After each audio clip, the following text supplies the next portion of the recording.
The champagne glass slipped from my cousin's fingers. The crystal shattered against the marble floor of the country club, sending fragments across designer shoes and silk gowns. But it wasn't the broken glass that made 300 wedding guests fall silent. It was the single word that had just escaped the groom's lips. General. One word, one title. One moment that transformed me from the family disappointment into someone they never saw coming. You know that feeling when you walk into a room and suddenly everyone's conversation dies? When you can practically hear their thoughts echoing off the walls? That was my entire childhood. And apparently, nothing had changed. I stood at the entrance of the Riverside Country Club, adjusting the strap of my simple black purse. The doorman had looked right through me when I'd given my name. Mitchell party, I'd said, and he'd scanned his list twice before reluctantly waving me through. Even the staff could sense I didn't belong here. The reception hall stretched before me like something from a fairy tale. Melissa had outdone herself, or rather, Aunt Patricia had. White roses cascaded down marble columns in arrangements that probably cost more than my monthly salary. The orchestra played softly in the corner, their music floating through the air like expensive perfume. Crystal chandeliers cast rainbow patterns across the polished floor, and every guest looked like they'd stepped off the pages of a magazine. And there I was, Sarah Mitchell, the black sheep, the one who threw her life away joining the military instead of going to law school like everyone expected. The cousin who'd chosen combat boots over cocktail parties, duty over dividends. I smoothed down my dress, a simple black number I'd bought online for $90. It was the nicest thing I owned that wasn't a uniform. Around me, women glided in designer gowns that cost more than some people's cars. Their jewelry caught the light like tiny stars, and their laughter had that particular musical quality that comes with expensive finishing schools and trust funds. Sarah? I turned to see my Aunt Patricia approaching, her smile as fake as her diamond earrings. She moved with the practiced grace of someone who'd spent decades at events like this, her burgundy dress flowing behind her like liquid silk. She looked me up and down, taking in my modest dress, my sensible shoes, my hair pulled back in a simple bun instead of the elaborate updos surrounding us. "I'm surprised you made it," she said, kissing the air near my cheek without actually making contact. "We weren't sure if you'd get leave from wherever it is you're stationed now." The way she said wherever made it sound like I was working at some roadside diner in Nebraska instead of serving my country. But then again, Patricia had never understood why anyone would choose service over success, at least, her definition of success. "I wouldn't miss Melissa's wedding," I replied, keeping my voice steady despite the familiar sting of her dismissal. "Of course not. Family is family." Her eyes already darted past me, searching the crowd for someone more important to talk to. "Someone worth her time. The bar is over there, dear. Try to enjoy yourself." She glided away, leaving me standing alone by the entrance like an uninvited guest at my own family gathering. I watched her approach a cluster of well-dressed couples, her posture immediately brightening, her laugh becoming more animated. This was her element. These were her people. I wasn't one of them. I never had been. The crowd moved around me in slow motion, a carefully choreographed dance of social status and old money. Men in perfectly tailored tuxedos discussed business deals and golf handicaps. Women in designer gowns compared vacation homes and charity committees. Their conversations flowed with the easy confidence of people who'd never questioned their place in the world. I made my way through the crowd, catching fragments of those conversations that stopped the moment I approached. It was like watching a movie where the sound cut out every time I entered the frame. "Just bought a house in the Hamptons." Silence. "The merger should be finalized by." Silence. "Taking the yacht to Monaco this." Silence. My cousins, aunts, uncles, they all had the same look when they saw me. That polite smile that never reached their eyes. The one that said they were trying to figure out what to say to someone they couldn't relate to, couldn't understand, couldn't quite place in their carefully ordered world. "Sarah, oh my God, how are you?" My cousin Jennifer appeared beside me like a vision in pale pink silk. Her dress probably cost more than my car payment, and her smile was bright enough to power the chandeliers. But there was something forced about it, something that didn't quite ring true. We never see you anymore, Jennifer continued, her voice taking on that overly bright tone people use when they're trying too hard. Still playing soldier? Playing soldier. The words hit me like a physical blow, as if the last 15 years of my life were some elaborate game of dress-up, as if the deployments, the combat operations, the lives lost and saved were just an extended childhood phase I'd eventually outgrow. Something like that, I managed to say. That's nice. Jennifer's smile faltered slightly. She clearly had no idea what to say next. In her world, careers were measured in stock options and corner offices, not in missions accomplished and soldiers brought home safely. Well, the ceremony was beautiful, wasn't it? Melissa looked absolutely stunning. And David seems perfect for her. He's in finance, you know. Very successful. He handles portfolios for some major clients. She said successful with the same reverence other people reserved for discussing their faith. In my family, success was the only god that mattered, and it was measured in very specific ways. Money, status, the right address, the right connections. I nodded, watching my cousin Melissa across the room. She was radiant in her designer gown, the beadwork catching the light as she moved. She looked like a princess from a storybook, surrounded by her bridesmaids and well-wishers. We used to be close when we were kids, before life took us in different directions, before I became the family embarrassment and she became the golden child. You know, Jennifer continued, leaning closer with a conspiratorial whisper. Mother was just saying how worried everyone is about you. You're 34, Sarah. Most women your age are settled down, building families, establishing themselves in proper careers. This military thing? Well, it's admirable in its way. But when are you going to start thinking about your real future? There it was. The conversation I'd been dreading all evening. The gentle intervention disguised as concern. The family meeting where they tried to save me from myself. This is my real future, I said quietly. Jennifer's laugh was like breaking glass. Oh, honey, you can't keep running away forever. Whatever you're trying to prove, you've proven it. Now it's time to come home and be part of the family again. Excuse me? She said suddenly, her attention already shifting. I see someone I need to talk to. And just like that, I was alone again. Invisible.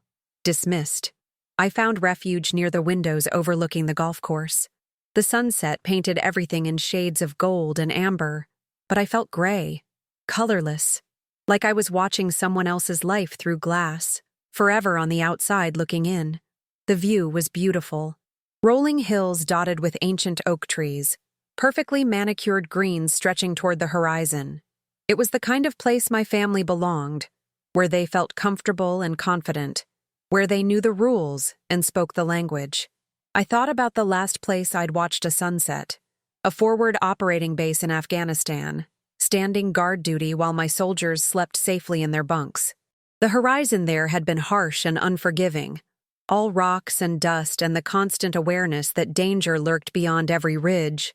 But I'd felt more at home there, more myself, than I did in this palace of privilege. Not much of a party person? I turned to find a man about my age standing nearby. He was tall, probably 6'2", with kind eyes and laugh lines that suggested he smiled often. His tuxedo was perfectly tailored, but there was something different about him. The way he carried himself, the way his eyes moved around the room. Alert, observant, military. Not really, I admitted. You? Same. He offered me one of the champagne glasses he was holding. I'm Marcus, friend of the groom. Sarah, cousin of the bride. Ah, family obligation. He smiled, and it was genuine.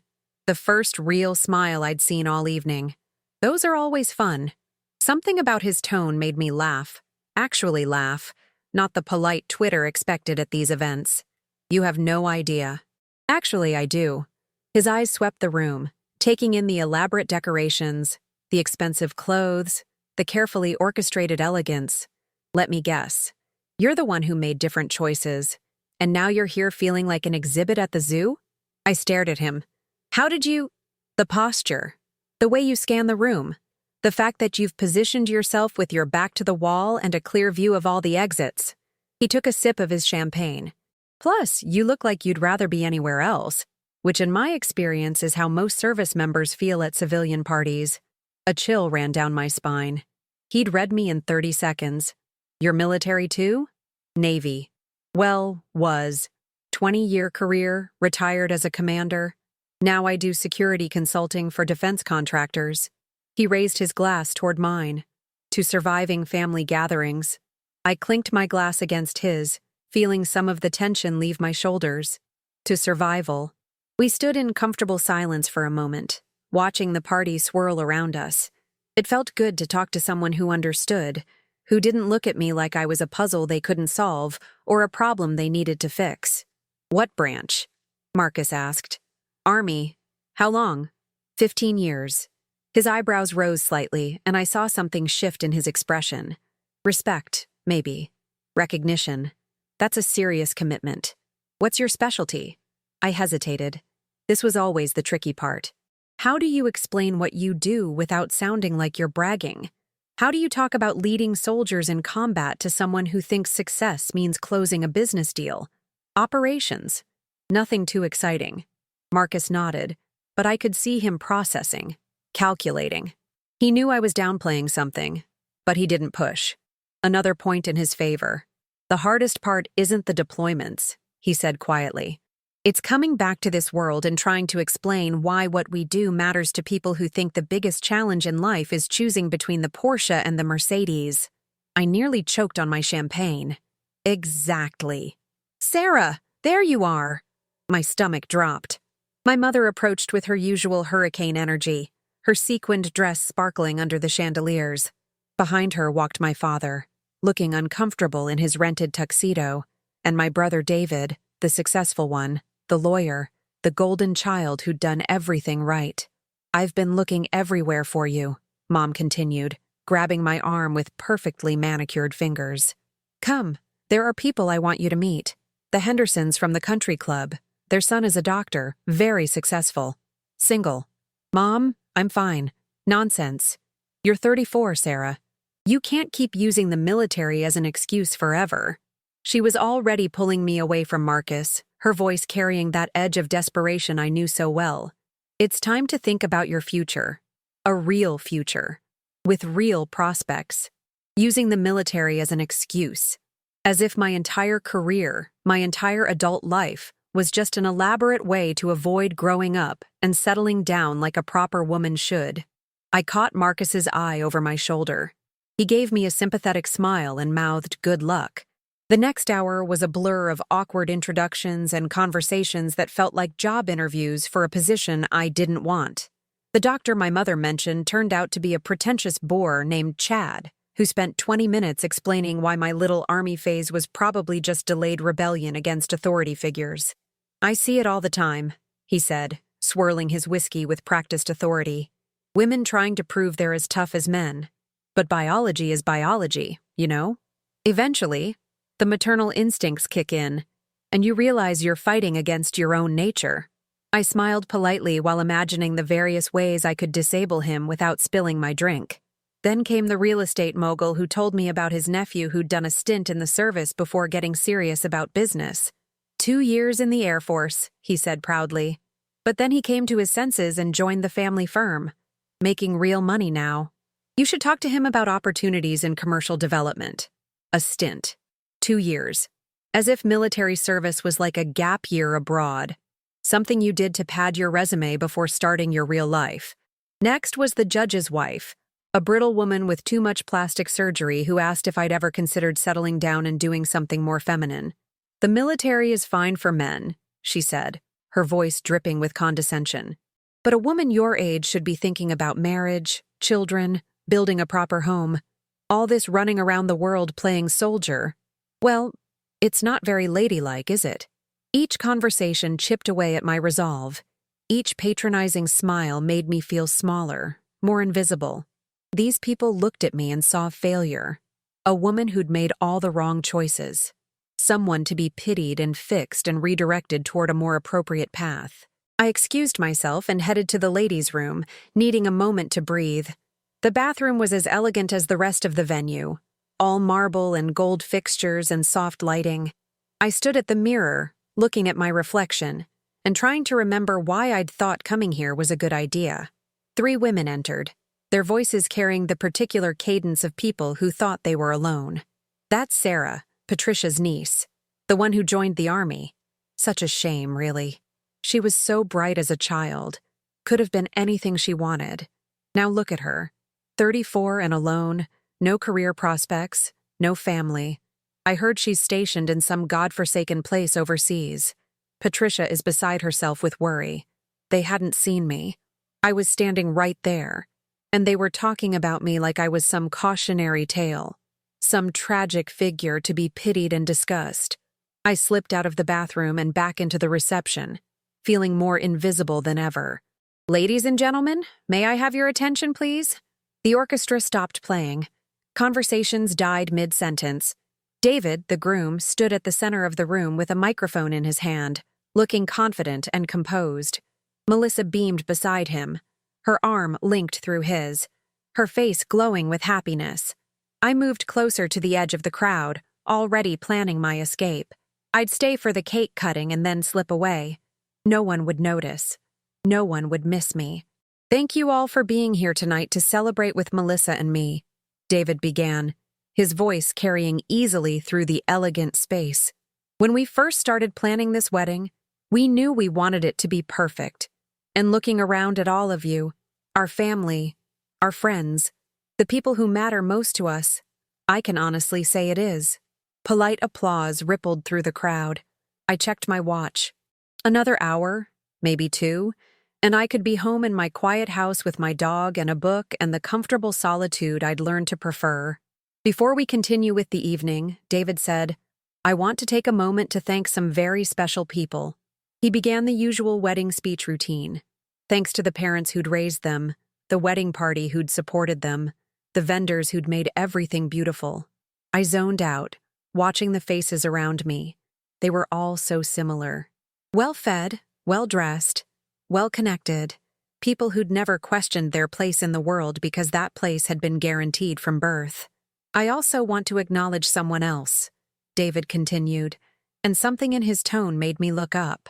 Someone whose presence here tonight means more to me than she probably realizes. He was scanning the crowd now, his eyes moving across the sea of faces. My stomach clenched with a familiar anxiety. Please don't call on me to say something. Please don't make me stand up and pretend to be happy when all I wanted was to disappear. Growing up, I didn't have many heroes, David said, his voice growing stronger, more personal. But there was one person who showed me what real courage looked like, what service and sacrifice meant. Someone who chose duty over comfort, purpose over profit. The room had gone completely quiet. Even the servers had stopped moving, standing frozen with their trays of champagne and appetizers. A strange tension filled the air, like the moment before a thunderstorm when everything goes still. Sarah Mitchell, would you please stand up? My blood turned to ice. Every eye in the room swiveled toward me like searchlights. The elegant crowd, the expensive decorations, the soft lighting, everything blurred around the edges. This couldn't be happening. David didn't even know me. We'd barely spoken tonight. We'd barely spoken ever. Go on, dear, my mother whispered, looking as confused as I felt.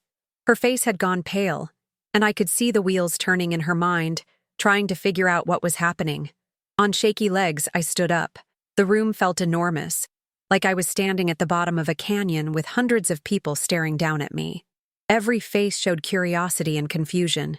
What could the family disappointment possibly have to contribute to this perfect evening? David smiled, and there was something in his expression I couldn't read. Warmth, yes, but also determination, like he'd been planning this moment for a long time. Sarah, I want everyone here to know who you really are, he said, his voice carrying clearly through the silent room.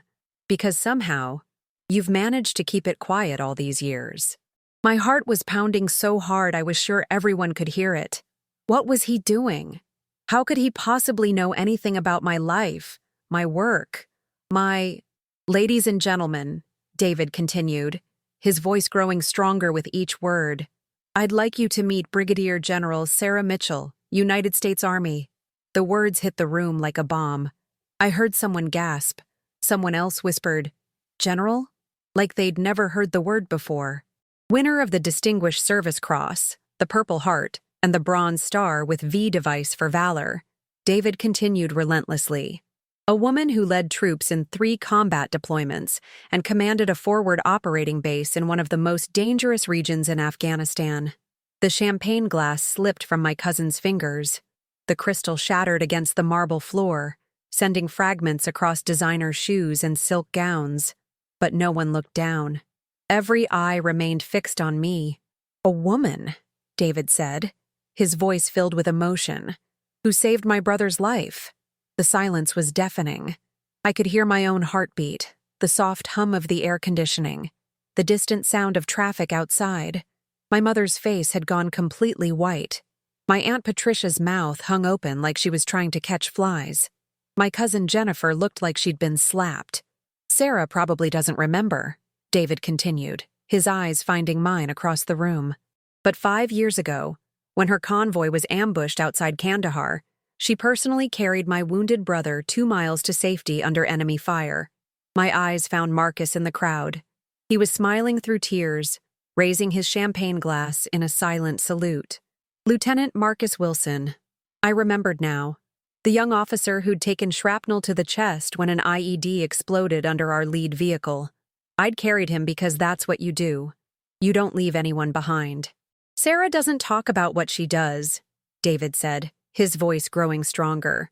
"She never mentioned that she commands over 3,000 soldiers, that she's responsible for operations across multiple countries and coordinates with allies around the world, that she's one of the youngest generals in the modern army and has been recommended for promotion to Major General." He paused, letting the words sink in. The room was so quiet I could hear people breathing.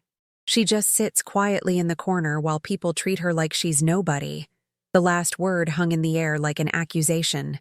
I saw faces in the crowd changing, expressions shifting from confusion to understanding, to something that might have been shame.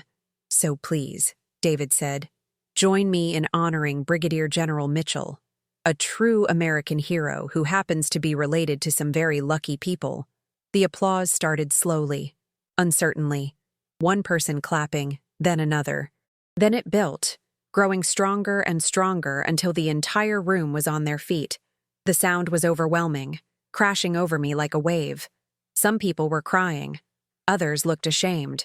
My cousin Jennifer covered her face with her hands. I stood there, frozen in the spotlight, as my entire world shifted on its axis. These people, my family, the ones who'd dismissed me and pitied me and tried to fix me, were looking at me like they'd never seen me before, because they hadn't. They'd never bothered to look.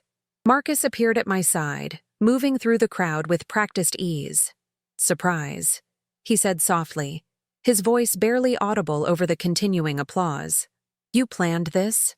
I whispered.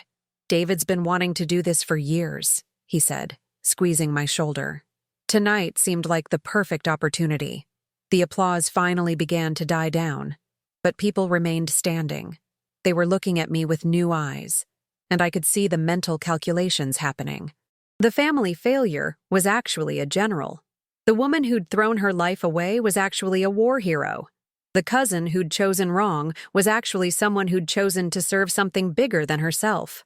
My mother pushed through the crowd, her sequined dress catching the light as she moved. Her face was a mixture of shock and something that might have been pride, but also confusion and maybe guilt. "Sarah, honey," she said, her voice shaking slightly. "Why didn't you tell us? How could I explain?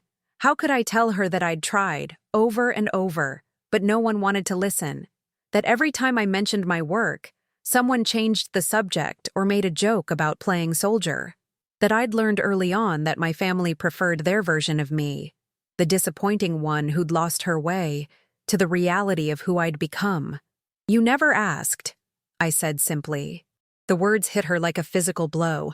I saw her face crumble slightly, saw the recognition of all the conversations we'd never had, all the questions that had never been asked. More people pressed forward. The judge's wife who'd insulted me earlier was crying, her perfectly applied makeup running down her cheeks. "General, I'm so sorry. I had no idea. Thank you for your service. The real estate mogul looked sick. Ma'am, I apologize. What I said earlier was completely inappropriate. I had no right. The doctor, Chad, appeared at my elbow, his earlier arrogance replaced by something approaching awe. General Mitchell, I served 2 years as a medical officer. I never saw combat. What you've done, I can't imagine. One by one they came. My cousins, my aunts, my uncles, family friends I'd known since childhood. People who'd dismissed me my entire life suddenly wanted to shake my hand, to thank me, to tell me how proud they were. They used words like hero and inspiration and honor. It was overwhelming and vindicating and heartbreaking all at once. But it was my cousin Melissa who broke my heart completely. She pushed through the crowd, still in her wedding dress, the beadwork catching the light as she moved. Her mascara was running down her cheeks, and she looked younger than her 28 years. "Sarah," she whispered, reaching for my hands. "I'm so sorry.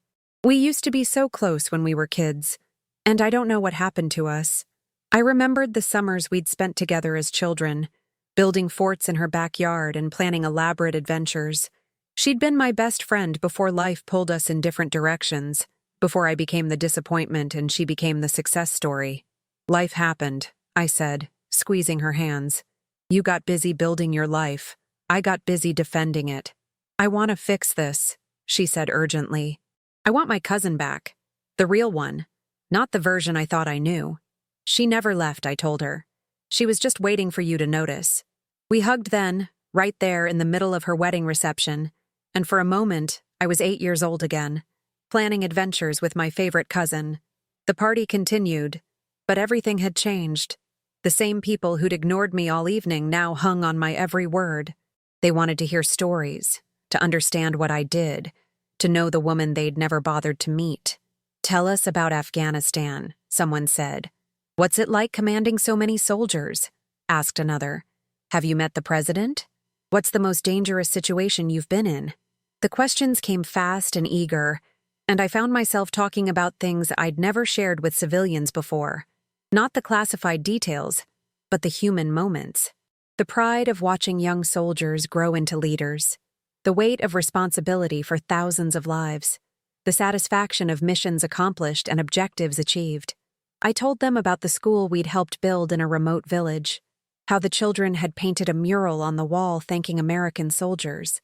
About the Afghan woman who'd become a translator and then a teacher, who'd written to tell me she'd started her own school for girls. About the former enemy fighter who'd become an ally, who'd helped us save an entire village from a terrorist attack. These weren't the stories they expected. They'd probably imagined tales of gunfights and explosions, of death and destruction. Instead, I gave them hope and humanity, the side of military service that never makes the news. As I talked, I watched their faces change. They weren't just seeing me differently. They were seeing the military differently. Understanding that service wasn't about violence and aggression, but about protection and purpose. About something bigger than yourself. My brother David appeared at some point, looking sheepish and proud at the same time. "I never knew," he said simply. "I'm sorry, Sarah. I should have asked. I should have cared enough to find out." "We all should have," said my father, his voice gruff with emotion. "I served in Vietnam, 2 tours. But when you joined up, I thought it was different for women. I thought you were just trying to prove something." "I was," I said. "I was trying to prove that I could serve my country as well as any man." "You did more than that," he said quietly. "You proved it better than most." It was gratifying, but also sad, because this was who I'd always been. The uniform didn't make me brave. The rank didn't make me worthy of respect. I was the same person who'd walked into that country club feeling small and invisible. The difference was that now they were finally paying attention. Later, as the evening wound down and the crowd began to thin, Marcus and I found ourselves back by the windows. The golf course was dark now, illuminated only by scattered security lights and the glow from the country club. "How do you feel?" he asked. "Complicated," I admitted. "Part of me wants to be angry. They only care now because they know my rank and my medals, but another part of me is just relieved, tired of being invisible." You were never invisible to the people who mattered, Marcus said firmly. The soldiers you've led, the lives you've saved, the missions you've completed. We see you. We've always seen you. I know. But family is different. Family should see you first, he agreed. But sometimes families are blind until someone forces them to look. I watched my relatives through the window, still celebrating, still talking. They looked different now. Or maybe I did. The same people. But the dynamic had completely shifted. David said you've been wanting to do this for years, I said. Marcus nodded. Every time he talked about his fiancé's family, he mentioned his cousin Sarah. How they didn't appreciate her, didn't understand what she'd accomplished. He's been planning this since he got engaged. Why? Because he knows what it means to have someone risk everything to save your life, Marcus said quietly. And he couldn't stand watching the person who saved his brother get treated like she didn't matter. A lump formed in my throat. I was just doing my job. No, Marcus said firmly. You were being yourself, the person you've always been. Brave, selfless, dedicated. The problem wasn't you, Sarah. The problem was that no one was paying attention. As I drove home that night, I thought about the last 15 years. All the family gatherings where I'd felt like an outsider. All the conversations that stopped when I walked into a room. All the times I'd been made to feel like my choices were wrong. My life was meaningless. My service was just an extended phase I'd eventually outgrow. But I also thought about the other life I'd built. The letters I'd received from soldiers I'd commanded, thanking me for my leadership and guidance. The families who'd written to tell me their children had come home safely because of decisions I'd made. The communities in Afghanistan who'd named a school after our unit. The young officers who'd told me I'd inspired them to stay in the service, to make it a career, to lead with compassion and strength. Those people had never needed a formal introduction to see my worth. My phone buzzed with texts as I pulled into my driveway. The first was from Melissa. Can we have lunch next week? I want to know everything about my incredible cousin. Then one from my mother. I'm proud of you, sweetheart. I'm sorry it took so long for me to say it. My brother David. You're my hero, Sarah. Always have been. Even when I was too stupid to realize it. And finally, one from Marcus. Thank you for your service, General. And thank you for trusting us with your story tonight. I sat in my car for a moment, looking at my small house with its neat lawn and simple garden. Nothing fancy. Nothing that screamed success by my family's standards. But it was mine, earned through years of dedication and sacrifice. Inside, my German Shepherd, Ranger, greeted me with enthusiastic tail wags. He didn't care about my rank or my medals. He just knew I was home, and that was enough for him. I changed out of my dress and into comfortable clothes, jeans and a soft sweater, clothes that felt like me. I made a cup of tea and sat on my couch, surrounded by the quiet life I'd built for myself. On the mantel sat photos of my soldiers, commendations from grateful communities, and yes, a few family pictures too. For the first time in years, I felt like all the pieces of my life fit together. The soldier and the daughter, the general and the cousin, the hero and the woman who just wanted to belong. I'd spent so long compartmentalizing, keeping my military life separate from my family life. I'd thought I was protecting them from the reality of what I did, what I'd seen, what I'd sacrificed. But maybe I was just protecting myself from their judgment, their inability to understand. Tonight changed everything. Not because a room full of people suddenly respected me, but because I finally stopped apologizing for who I was. I stopped shrinking myself to fit into their expectations. Tomorrow, I'd go back to base. I'd put on my uniform and continue doing the job I loved. I'd lead my soldiers, execute my missions, and serve my country. But I'd do it as someone who finally belonged everywhere she went. The little girl who'd been made to feel invisible was gone. In her place stood a woman who'd learned that real recognition doesn't come from titles or medals or formal introductions. It comes from knowing your own worth, regardless of who's paying attention. But sometimes, it doesn't hurt to remind people what they've been missing. My cousin's wedding became the night I stopped hiding from my own family. The night they learned that the quiet woman in the corner wasn't the family disappointment. She was the family protector, and she'd been there all along, waiting for them to see her.